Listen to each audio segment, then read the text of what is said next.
میں ان کو جو ہے وہ مجھے اب اپنے آپ پہ ہنسی آتی ہے. میں ان کو یہ سمجھانے کی کوشش کر رہا ہوں, دیکھیں رپورٹر سے کبھی اس کا سورس نہیں پوچھتے, وہ آگے سے دڑل زناٹے دار تھپڑ, دسنا ہے کہ تینوں تیرے کپڑے لائیے. میں دل میں کہا یہ کپڑے کدھر اتاریں گے, میں کہا نہیں,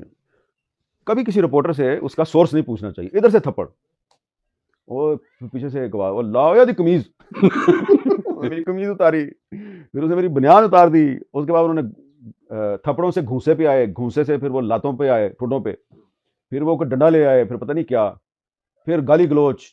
اخیر میں اس نے کہا لاؤ یا دی پینٹ. میری پینٹ بھی اتار دی. اب ایک انڈر ویئر رہ گیا. تو میں ان کو وہی سمجھانے کی کوشش کر رہا ہوں, آئین اور قانون کے مطابق آپ کسی صحافی سے اس کا سورس نہیں پوچھ سکتے, اور جو ہے وہ جو ہے یہ صحافتی اخلاقیات کے خلاف ہے. آپ کیوں ایسا کر رہے ہیں بھائی, آپ کو ایسا نہیں کرنا چاہیے. تو ایک صاحب تھے, انہوں نے کہا انڈر ویئر بھی لا دو. میں نے آگے پیچھے ہاتھ رکھ لیا, میں نے کہا یار یہ تو اپنے سورس پہ بات آ گئی. ہاں, تو اب سورس کو پروٹیکٹ کر رہا ہوں میں. جب میں نے کہا یہ انڈر ویئر بھی اتار دیں گے تو اس کے بعد پھر کیا ہوگا, کیونکہ وہ ڈنڈا مجھے نظر آ رہا تھا جو استعمال ہونا ہے. تو مجھے نا وہ انکل یاد آ گئے جو میرا سورس تھے. وہ میں نے کہا انکل نے کہا تھا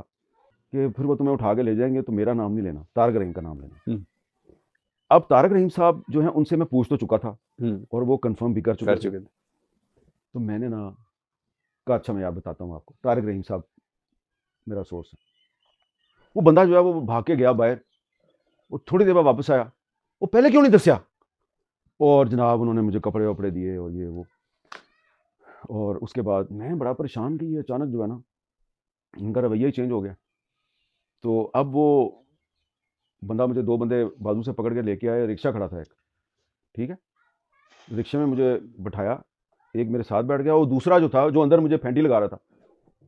اس نے رکشہ چلانا شروع کر دیا. تو مجھے سمجھ آ گئی کہ یہ رکشہ جو ہے یہ ان کا اپنا ہی ہے, اور یہ جو رکشہ ڈرائیور ہے یہ رکشہ ڈرائیور کے طور پہ جاسوسی کرتا ہے لوگوں کی, اور شام کو لوگوں کے کپڑے اتارتا ہے, اور یہ کوئی خفیہ ایجنسی کا اہلکار. ناظرین کام صحافیوں کے ساتھ جو مظالم ہیں, ان کو اٹھایا جانا, ان کو ننگا کیا جانا, ان کو مارنا, یہ کوئی آج کل کے واقعات نہیں ہے جو آج کل آپ لوگ دیکھ رہے ہیں. یہ جی احمد نورانی کو ڈر کے مارے ملک چھوڑنا پڑ گیا, عمران ریاض خان بھاگ گیا یہاں سے, صابر شاکر بھاگ گیا, محیط پیرزادہ بھاگ گیا, اور کئی صحافی جو ہیں وہ قتل ہو گئے, ارشد شریف کو مار دیا گیا. یعنی یہ آج کی تو آپ نے یہ چند چیزیں جو آپ نے آج دیکھی, یہ گزشتہ جو ہے یہ احمد میر صاحب جو ذکر فرما رہے ہیں یہ بے نظیر بھٹو کے زمانے کا ذکر ہے, کہ جب غلام اسحاق خان کے ذریعے بے نظیر بھٹو کی حکومت کو کا جو تختہ الٹا گیا. یعنی اس وقت تو ہم سادہ دل لوگ تھے, ہمیں تو کوئی پتہ ہی نہیں تھا کہ یہ کیا ہو رہا ہے اور در پردہ کیا کیا چیزیں ہو رہی ہیں. یعنی جس وزیر اعظم کو نکالنا ان کا مقصود ہوتا تھا, سب سے پہلے اس کو پھر کچھ بدنامی شروع کی جاتی, اس کی کچھ ننگی تصاویر جو ہیں وہ اوپر سے پھینکی جاتی, اور جس میں اکثر یہ سیاستدان ہی اعلی کار بنتے تھے. تو احمد میر صاحب جو واقعہ آپ کو سنانا جو چاہ رہے تھے, جو ان کا مقصد تھا بیان کرنے کا, وہ یہ تھا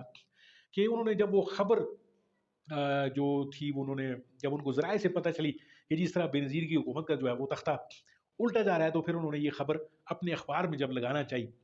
تو اخبار کے اندر سے, یعنی وہ کہہ رہے ہیں کہ ابھی کمپیوٹر سیکشن میں نہیں پہنچی تھی خبر کہ ان کو بلاوا آ گیا اور چند لوگ آئے اور جنہوں نے انہیں اٹھا کر گاڑی میں ڈالا. اور یہ جو ڈالے یا یہ جو ویگو ڈالے جو جنہیں کہتے ہیں آج کل جو آتے ہیں,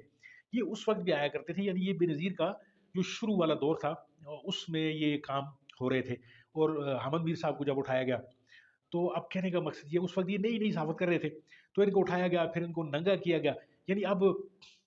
آپ کی مرضی کی خبر نہیں لگ رہی, یا آپ کی مرضی کی بات اگر میڈیا میں نہیں چل رہی, تو کیا آپ اس کو ننگا کریں گے, یا آپ اپنا جواب دہی کا جو ایک عمل ہے اس کو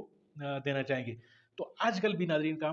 وہی سیناریو ہے. یعنی آج سوشل میڈیا کا دور ہے, اس وقت تو چلے اخبارات کا دور تھا, یا ٹی وی ریڈیو جو بھی تھا وہ ایک ان کے قبضے میں تھا. آج کل تو سوشل میڈیا, اور سوشل میڈیا پہ آپ جس طرح دیکھتے ہیں کہ اپنی طرف سے تل ملا رہے ہیں, کوشش کر رہے ہیں ہر طرح کی اسٹیبلشمنٹ والے, لیکن ان کا بس نہیں چل رہا کہ کس طریقے سے بیان کیا جائے ان کو. اور باقی جو نیشنل میڈیا ہے اس کی حالت آپ کے سامنے, کیونکہ وہ کس طریقے سے اس پہ جو ہے وہ لوگوں کو آفیئر کرتے ہیں, کبھی کسی کو کا گلا دبوچ رہے ہیں, کبھی کسی کا, صرف اور صرف اپنی جو غلطیاں ہیں ان کو چھپانے کے لیے. یعنی یہ ملک عزیز جو ہے ناظرین کام, یہ اس طرح کبھی بھی نہیں چلے گا کہ آپ اپنا جو غلطیاں ہیں ان کو چھپانے کے لیے ان لوگوں کے منہ بند کرنا شروع کر دیں, ان کے گلے جو ہے وہ بند کرنا یا دبوچنا شروع کر دیں کہ جو آپ کی غلطیاں عوام کو دکھانے کی کوشش کرتے ہیں. تو میں نے کہا یہ ویڈیو آپ کے سامنے اس لیے لایا ہوں کہ یہ آپ حامد میر صاحب کی یہ ایک جو داستان ہے کہ ان کو بھی ننگا کیا گیا تھا اور آج وہ یہ ساری تلخ باتیں کرتے ہیں، اور یہ جب آپ لوگ سنتے ہیں تو آپ لوگوں کے ذہنوں میں بھی ایک منفی تاثر ابھرتا ہے، اور آج کل بھی جو ہے وہ ہاتھ جوڑ کر جو ہے وہ اس اسٹیبلشمنٹ سے گزارش کرتے ہیں کہ خدا کے لیے بس ہو چکا، بہت ہو گیا، انڈیا ہم سے بعد میں آزاد ہوا، یعنی گھنٹوں کا فرق کیا ہے لیکن بعد میں ہوا، اور آج وہ چاند پر پہنچ گئے اور ان کا روپیہ جو ہے وہ ہم سے 3-4 گنا زیادہ مستحکم ہے، ان کی اکانومی مستحکم ہے، کرپشن وہاں پہ بھی ہوتی ہوگی، سیاستدان وہاں پہ بھی کرپٹ ہوں گے، لیکن انہوں نے تجربات سے سیکھا ہے، لیکن انہوں نے جو اسٹیبلشمنٹ کے راستے انہوں نے روکے ہمیشہ، نہیں تو وہاں پہ بھی کافی اسٹرانگ اسٹیبلشمنٹ ہے، ہر ملک میں ہوتی ہے، لیکن کبھی بھی وہاں پہ ماشاء اللہ آپ کو نظر نہیں آیا ہوگا۔ تو ناظرین کا دعا یہ ہے کہ وطن عزیز میں بھی اللہ استحکام لائے، اور ان سب کو جتنے بھی اسٹیک ہولڈر ہیں ان سب کو اللہ کوئی ایسا عقل سلیم عطا کرے کہ وہ اس ملک کی بارے میں سوچیں، اور سیاسی لوگ ہی واحد علاج ہیں اس ملک کے جتنے بھی مسائل ہیں ان کا، چاہے وہ بلوچستان ہے، چاہے وہ سندھ ہے، چاہے وہ کشمیر ہے، چاہے وہ کچھ بھی ہے، تو ان سیاستدانوں کے حوالے کر دیا جائے ملک۔ ناظرین کا بہت بہت شکریہ، یہاں تک اگر آپ دیکھتے ہوئے پہنچائیں تو اس میرے چینل کو ضرور سبسکرائب کیجیے، اس ویڈیو کو ضرور شیئر کیجیے۔ ملتے ہیں آپ کے ساتھ کسی اور موضوع میں، کسی اور ویڈیو میں، تب تک کے لیے دیجیے اجازت، اللہ آپ کا حافظ۔